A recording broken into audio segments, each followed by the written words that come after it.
The idea of freedom of speech dates all the way back to ancient Greece.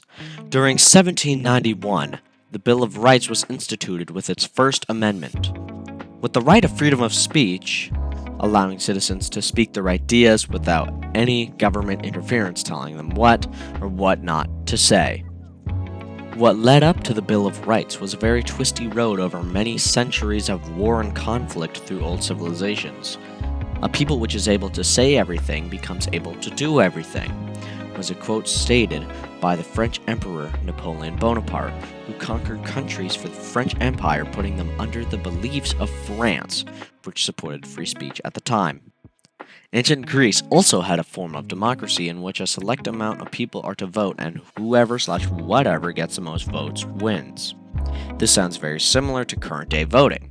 However, only direct male citizens of white descent in that civilization were allowed to vote, which disincluded women, slaves, and touring persons regardless if they were a white male or of other inclusive characteristics. Conducting the events that led up to freedom of speech is a path of legal action, protests, and speeches by the hundreds. The United Nations all come together to support the right of freedom of speech.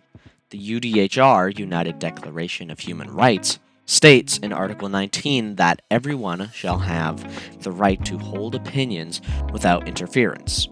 The ICCPR, International Covenant of Civil and Political Rights, has a version of Article 19 that further rectifies this by citing the special duties and responsibilities that could therefore be subject to certain restrictions, in which these things lie with freedom of speech.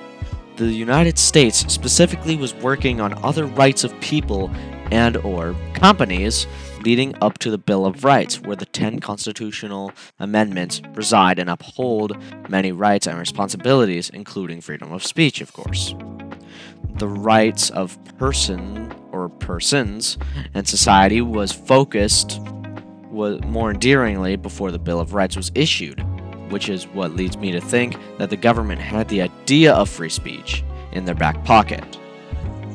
The right of freedom of speech is a controversial topic to say the least, and has changed many things over the decades. The Bill of Rights was passed after Virginia became the 11th state to favor it. The Declaration of the Rights of Man and of the Citizen, adopted during the French Revolution in 1789, individually actuated freedom of speech as an inalienable right. This movement happened as to give people or persons the right to speak freely and openly about their opinions. If liberty means anything at all, it means the right to tell people what they do not want to hear. Was stated by Eric Arthur Blair, more commonly known by his pen name of George Orwell, a critic, novelist, polemical journalist, and a supporter of democratic socialism. Martin Luther King Jr. was an activist for colored people's rights, making a speech called "I Have a Dream."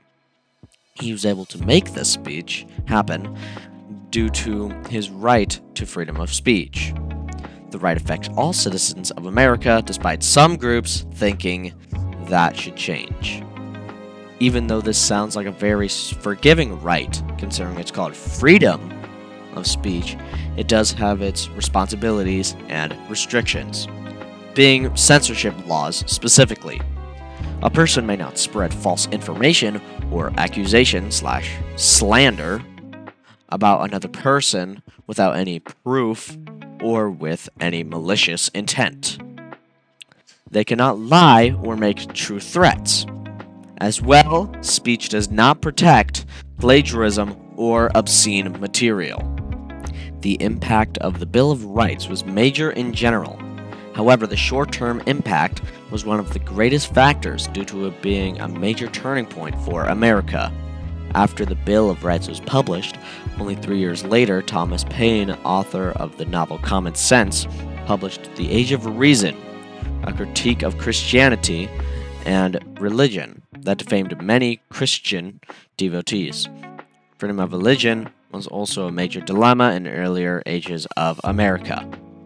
Without freedom of thought, there can be no such thing as wisdom, and no such thing as public liberty without freedom of speech. A quote from Benjamin Franklin, a famous American writer, technician, engineer, scientist, diplomat, printer, publisher, and political philosopher. That's a mouthful. The positive side of freedom of speech was that there were now many people spreading their ideas, whether people agreed with them or not, which is exactly the beauty of this right. However, the negative impact of it is that depending on the person or people speaking, it could be inciting violence between people or betray state secrets or just generally offend them. This right has impacted many groups, including anyone opposed to the government's actions, colored people, women and women activists, and people who immigrated from other countries and places. The long-term effects of freedom of speech is game-changing for the new laws that come and go. Freedom of speech has caused many turning points due to it being a right as to let people speak their mind and idea without any government restraint. America's greatest contribution to the world is its concept of democracy, its concept of freedom, freedom of action, freedom of speech, and freedom of thought. A quote by Benazir Bhutto, an important political figure who was a Democrat statesman and was the Prime Minister of Pakistan. Presidential debates, protest speeches on rights and responsibilities themselves, and many other very important major topics that have been made possible because of this right. Freedom of speech has led the way for many societies and civilizations, with the idea dating back all the way to ancient Greece. Learning about the Bill of Rights, First Amendment right, freedom of speech is very important, considering it made thousands of pivoting movements possible.